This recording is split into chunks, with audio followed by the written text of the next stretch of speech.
Dita e mërkur nuk nisi mirë për Arben Aliun, i cili po barte udhëtar nga Prishtina në fushë Kosovë. Kjo pasi rrugën janë ndërprerën policia e Kosovës së bashku me inspektorët e komunës Prishtinës.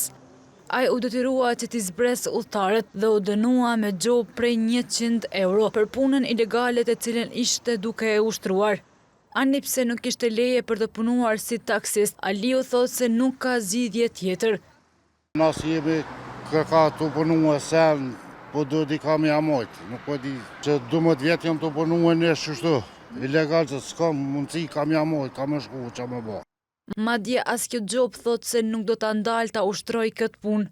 Po na vështirëson se ta është mas pak të du me punu 2-3 ditë për me lau që dënim. Se i qinerën kanë dënue, po veç min regull është, edhe nuk është përgjë për shka. A keni vazhdu pra punën? Valaj nuk e di se s'kam ja mojtë.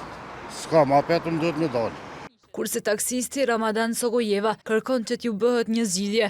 Nëse dojnë të më na hek, na mbledhen taksistat komunë, vina në taksistat, na shtin punë kek o krymë apit. Na shtin kek edhe na e lojnë, me njerë e lojnë. Për nëryshe na nuk e lojnë, se do të me gjallë edhe na. Me hongën me pi do të edhe na. Dhe na kemë fëmije, kemi obligime, faktura, sene, kësi sene. Këtu doli edhe drejtori i shërbimeve publike, Bekim Brestovci, i cili dha detaje rreth këtij aksioni.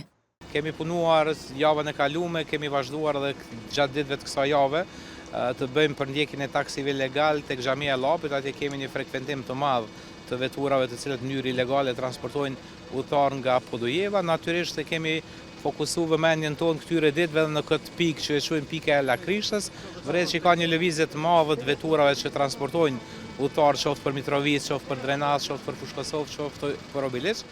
Javën e kaluar komuna e Prishtinës ka shqiptuar mbi 42 gjoba ndaj taksistëve ilegal e ky aksion pritet të vazhdojë edhe në ditët në vazhdim.